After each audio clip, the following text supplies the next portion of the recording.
अक्सर लोग यूरोप की बात करते हैं, मुल्कों की बात करते हैं, लेकिन कलेक्टिवली जब ईयू की बात करते हैं तो थोड़े से कंफ्यूज भी हो जाते हैं कि मतलब ईयू में क्या क्या आता है, और बहुत से सवाल इस किस्म के होते हैं। ईयू की एम्बेसडर जो है, नई एम्बेसडर टू पाकिस्तान, वो अभी कुछ हफ्ते पहले ही पाकिस्तान आई हैं। उनको हमने इनवाइट किया अपने शो पे। एक बात डिप्लोमेटिक कॉन्क्लेव में मशहूर हो चुकी है कि कोई भी नया एम्बेसडर आए उसने जियो पाकिस्तान पे जरूर आना होता है, और हमें शौक भी है कि तो डॉक्टर रीना खियोंका इनका नाम है, और बहुत अच्छी बातें हुई उनसे। We would like you to hear some of it.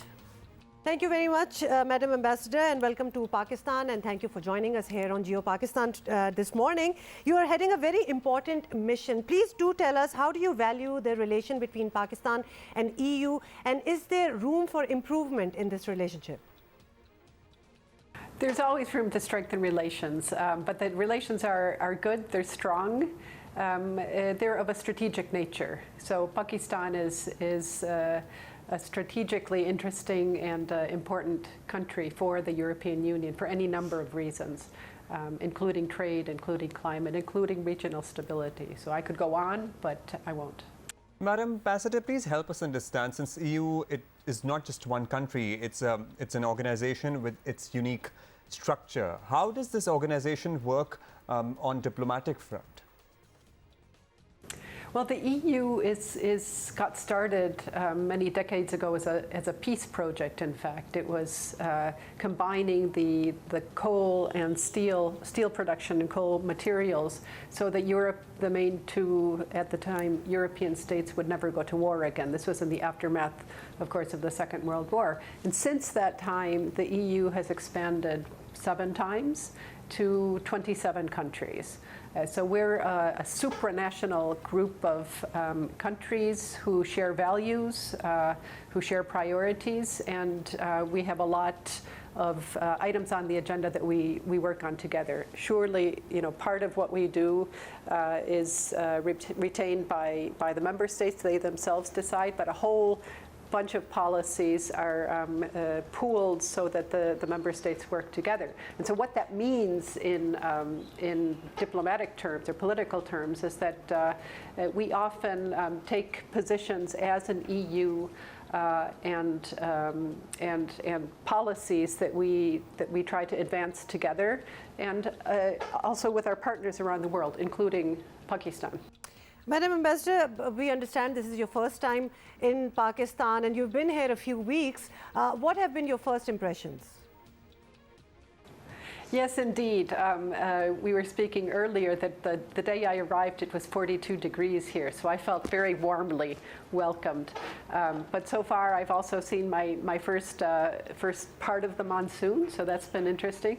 It's been an intense several weeks, 3 weeks. I've been focusing very much also on meeting people, meeting my new colleagues in the delegation, and whenever I get a chance to look around and try to start understanding Pakistan a little bit. So are you planning to go beyond Islamabad? There's a whole, country there's a lot left. to see. Yes, there's a lot to see and experience.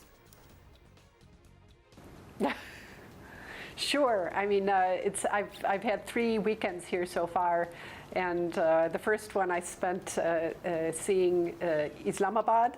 The second, we went to Murray and explored a bit there, and the third one was in Taxila. Nice. Looking at the fantastic excavations, the museum, and so slowly, we're expanding our sort of circle of what we're able to see. All right, you probably have seen more than a lot of other people in just 3 weeks. Madam Ambassador, one thing that we really want to discuss on this platform here, that Pakistan values GSP Plus status from EU. It is of great importance to us, and recently there has been a delegation to review it as well. So what should we expect on that front? Well, there was a very important monitoring delegation here the first week that I arrived, in fact, to look at Pakistan's implementation of the 27 labor and human rights and environmental rights conventions that need to be fulfilled under the GSP Plus. GSP Plus is a program by which Pakistan has been able to enormously increase its trade flow to the EU under very favorable terms. So it's important. It's something that needs to be renewed. Pakistan will have to reapply for the GSP Plus because there's a new iteration of it coming out. And so this monitoring mission's aim was to really look at where Pakistan is in terms of the implementation, so as to write a report that will then be handed over to what we call the co-legislators in Europe, the Council, that is the member states together, and the European Parliament. And together, those two will assess what they think Pakistan's track record has been. Moving on, Madam Ambassador, we see women facing a lot of challenges globally. There's a lot to learn from the West regarding women empowerment and economic stability of women. How can EU as a whole make a contribution to uplift women in our region?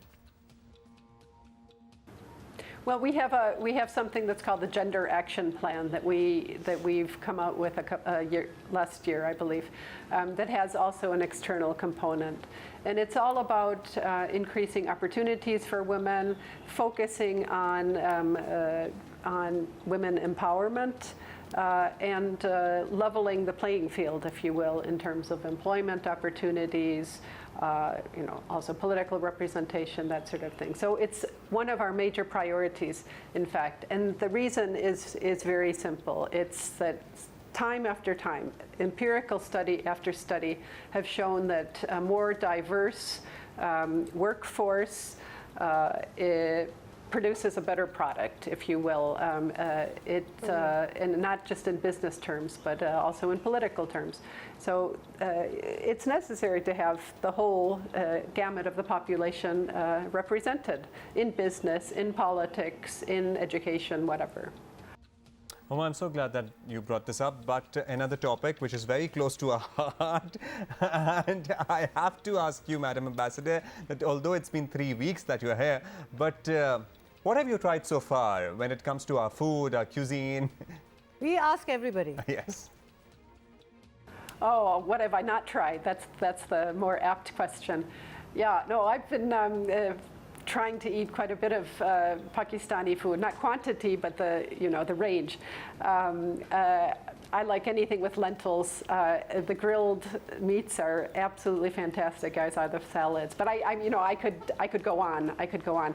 There are some colleagues who have warned me that during posting in Pakistan, you really have to be careful because it's very easy to gain weight. And there are greater chances of putting on weight, particularly when you're here in the mango season. Oh yes, have you tried our mangoes? And we have a wide variety.